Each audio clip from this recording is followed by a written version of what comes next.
क्या कुछ आप इन सारे आप सब एक साथ आए हैं एंड किस तरह से अगला 1 साल 2 साल देख रहे हैं और कोई मेजर बदलाव आपको दिख रहा है कि आर्टिस्ट के जो फ़िलहाल उनकी सिचुएशन है इन सब में आप सबके साथ आने से कोई बड़ा एक क्रांति आप देख पा रही हैं क्या? देखिए, अभी तक तो मैं सच्चाई यही कहूँगी कि हम 1.5 साल से अभी कुछ चिंता में हैं।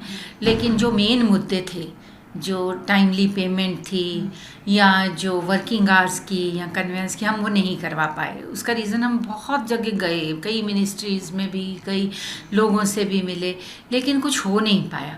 और हमारे से पहले भी जो इस एसोसिएशन के लोग थे उन्होंने भी बहुत कोशिश की। मैं पहले ऐसे कहूँ, हमने बहुत कुछ कर दिया, ऐसा कोई तीर नहीं मारा है हमने।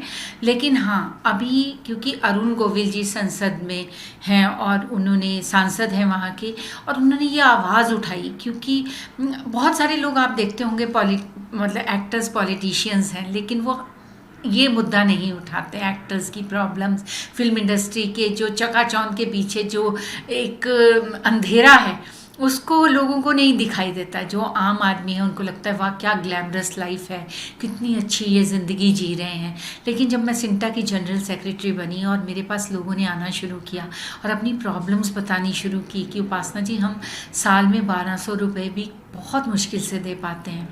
फिर उन्होंने बताया कि हमें 4 या 5 दिन काम मिलता है और 4-5 हज़ार, उसमें भी जो कोऑर्डिनेटर होता है वो 25% ले जाता है, और जो पैसे हैं वो हमें 90 दिन के बाद मिलते हैं। और वो भी हम कितनी मिन्नतें करते हैं, कई बार 120 दिन भी हो जाते हैं। अब आप सोचिए, जिसका समझ लीजिए 5,000 पर डे है, 25,000 में TDS कटेगा, TDS के बाद जो कोऑर्डिनेटर है वो अपनी फ़ीस ले जाएगा, तो कितना बचा। और बॉम्बे जैसी जगह में जहाँ पे इतना किराया है, फिर बच्चों की फ़ीस है, फिर घर के खर्चे हैं, तो वो लोग कैसे ज़िंदगी अपने बसर करते होंगे।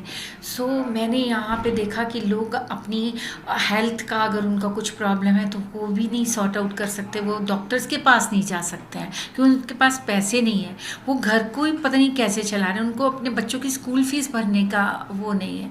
तो बहुत दुख लगा मुझे, क्योंकि मैं एज ए एक्ट्रेस रही और परमात्मा की दया से मेरे पे इतना आशीर्वाद रहा कि मुझे अच्छे काम मिलते रहे, मैं हीरोइन रही और मैंने भगवान की सब दया रही मुझ पे। लेकिन जब मैंने इन लोगों को देखा मुझे बहुत तकलीफ़ हुई।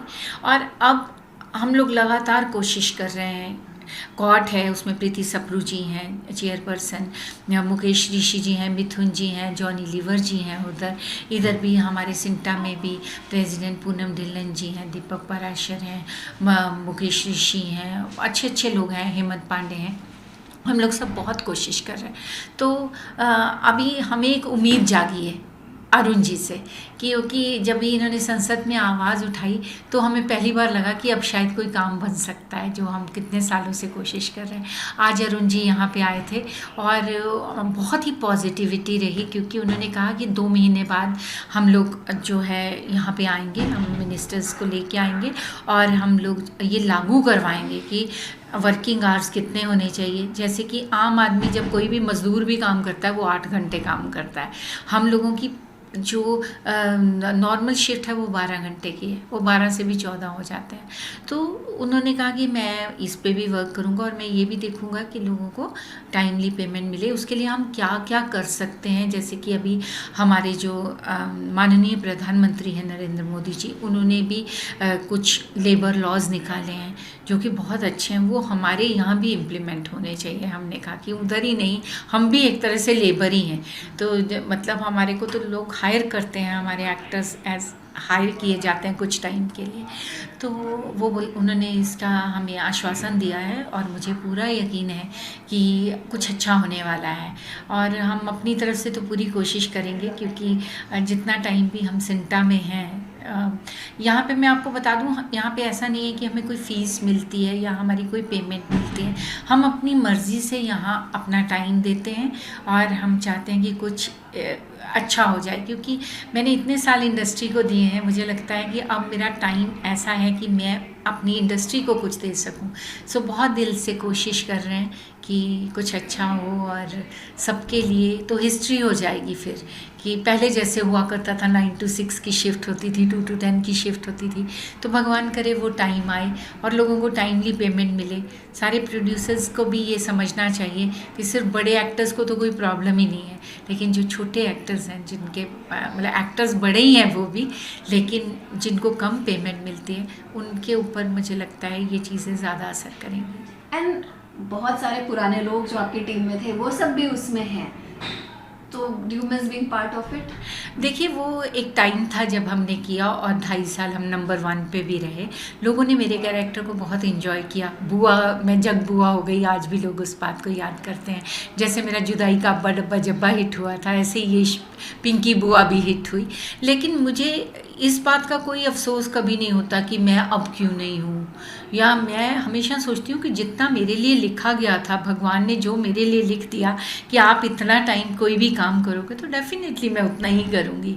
और मेरी बेस्ट विशेज़ हैं कपिल के लिए और पूरी टीम के लिए कि वह बहुत अच्छा शो बनाएं और उनका अच्छा ही चलता रहे।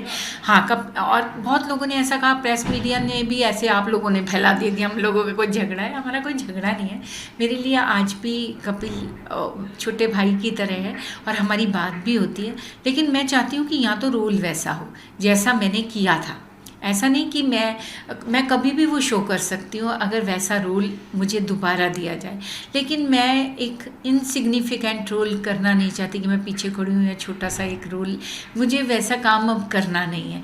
तो मैंने हमेशा कपिल को यही कहा कि अगर कुछ ऐसा हुआ तो डेफिनेटली मैं आऊँगी तुम्हारे शो में। और उन्होंने मुझे ऑफ़र भी किया था बीच में, सोनी पे जब आया था तो मैं कुछ टाइम के लिए आई थी, लेकिन परेश जी मेरे हस्बैंड बने थे उसमें, छोटे पर मैं लंबी होती हूँ, परेश जी छोटी हाइट के हैं, तो ऐसा एक कॉम्बिनेशन बनाया था।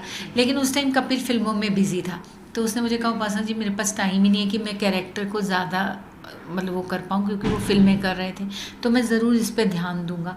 लेकिन वो भी मतलब मुझे वो सेटिस्फाई नहीं करता है कई बार कैरेक्टर।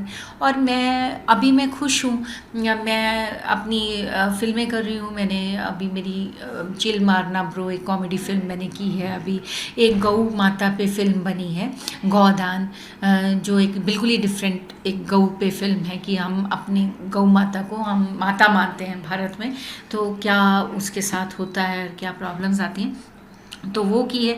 फिर मेरी आप बिल्कुल सही कह रही हैं, पंजाबी फिल्में मेरी 6 रिलीज़ पे हैं पंजाबी फिल्में। अभी मेरी एक भोजपुरी फिल्म रिलीज़ हुई है, मेरा दूरदर्शन पे एक डेली सोप चल रहा है जो मंडे टू फ्राइडे आता है, और मेरे शोज़ चलते हैं। अभी मैं वो भी कर रही हूँ, स्टेज प्ले की हमारी रिहर्सल चल रही है। तो मुझे हमेशा ना डिफरेंट चीज़ें करना अच्छा लगता है, क्योंकि जब मैं 21-22 साल की थी तो मैं हीरोइन थी फिल्मों में, मेरी बहुत फिल्में एज हीरोइन आई हैं। तो मुझे तब ये ऑफ़र हुई बादल, और ये मैंने जो जुदाई की, और मेरे को वो कैरेक्टर रोल्स थे, लोफर, तो वो कैरेक्टर रोल्स थे। लेकिन मुझे लगा कि मैं सिर्फ यही नाच गाना करती रहूँ और हीरोइन ही बनी रहूँ, और फिर कुछ मैंने एक्शन फिल्में भी की। तो मेरे को ना हमेशा डिफरेंट तरह के काम करने पसंद आते हैं। सो मैंने हमेशा कोशिश की है कि मुझे अलग अलग चीज़ें मिलें, क्योंकि मैं थिएटर से हूँ, तो मुझे को लगता था कि मैं फिल्में करूँ, मैं स्टेज करूँ, मैं सीरियल्स भी करूँ, मैं ये भी, तो मैं हमेशा अलग अलग चीज़ें, और मैंने तकरीबन इंडिया की सारी लैंग्वेजेस में काम किया है, मतलब अलग अलग लैंग्वेजेस की फिल्में की हैं। सो मैं अपने वर्क से बहुत खुश हूँ। और उससे भी अच्छी बात है कि मैं अभी बहुत सारे सीरियल्स नहीं करना चाहती। जैसे मेरे 7 सीरियल ऑन एयर थे एक टाइम, तो मुझे टाइम ही नहीं मिलता था, 2-3 घंटे सोने को 4 घंटे मिलते थे। तो मैं अभी खुद भी जो चीज़ें मुझे पसंद नहीं, मैं नहीं करती कि नहीं वो एक ही तरह का रोल, वही कपड़े, वैसे ही लोग, वैसा ही सिर्फ काम, वर्क सेटिस्फेक्शन ना हो, तो मैं वैसा काम अब करना नहीं चाहती। और मैंने अभी मतलब मैं हमेशा से एनिमल लवर रही हूँ, और स्ट्रेस के लिए मैं काम करती हूँ अब। या तो जो कुत्ते सड़कों पे हैं, या बिल्लियाँ हैं, या गऊ है, या कोई भी जानवर, मतलब मैं सुबह हमारे घर पे बहुत सारा चावल बनता है जो कि कबूतरों के लिए और कौओं के लिए और इनके लिए होता है। फिर हमारे घर में डॉग फूड आता है, फिर हमारे घर में कैट फूड आता है।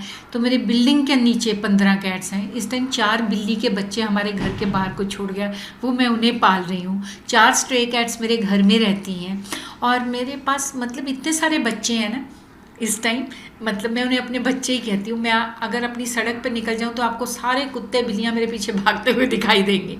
सो मैं बहुत खुश हूँ अपनी लाइफ में, क्योंकि मैं उनके लिए काम कर रही हूँ। और आपके चैनल के थ्रू मैं ये भी कहना चाहती हूँ कि इस टाइम बहुत ही क्रूएलिटी बढ़ गई है एनिमल्स के लिए ना, जबकि हमारा इंडिया करुणा के लिए, कंपैशन के लिए जाना जाता है हमेशा, लेकिन इस टाइम वो टाइम आ गया है कि लोग कुत्तों को मार रहे हैं। आपने देखा तेलंगाना में 500 कुत्तों को मार डाला, और ऐसा मतलब इतनी क्रूएलिटी। इसका मैं आपको बताऊं, मेरे को बार बार ऐसा लगता है कि कर्म जो है ना, जब हम करते हैं तो वो वापस आएंगे। तो ये कर्म भी वापस आने वाले हैं, तो वो क्या करेंगे, वो उनकी जो बद्दुआएं, उनकी जो चीखें हैं, क्या परमात्मा नहीं सुन रहा है?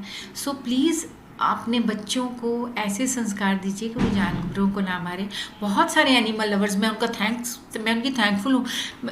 जो न्यायालय में जो चल रहा है हमारे, उसमें जो वकील आ रहे हैं, उनके अगर वैसे कोई उन्हें हायर करे ना, तो करोड़ों रुपए देने पड़े उन्हें।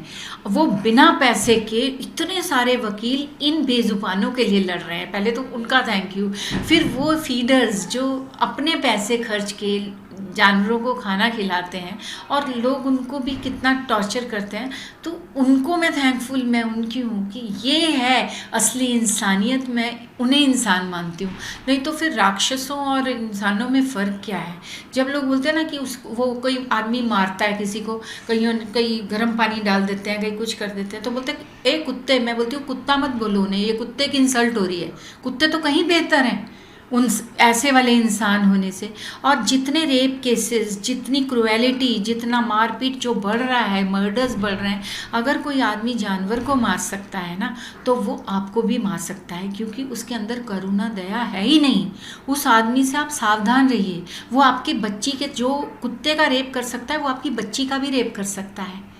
सो आपको ऐसे वाले लोगों से बहुत सावधान रहना चाहिए। असल में तो वो हैं जानवर, वो तो बाकी तो वो तो जो कुत्ते बिल्लियाँ घूम रहे हैं, वो तो इंसानों से कहीं बेहतर हैं। सो बस आपके चैनल के थ्रू सबसे रिक्वेस्ट करना चाहूँगी कि प्लीज़ एनिमल्स के लिए दया रखिए, और उनका शुक्रिया अदा करना चाहूँगी कि जो एनिमल्स के लिए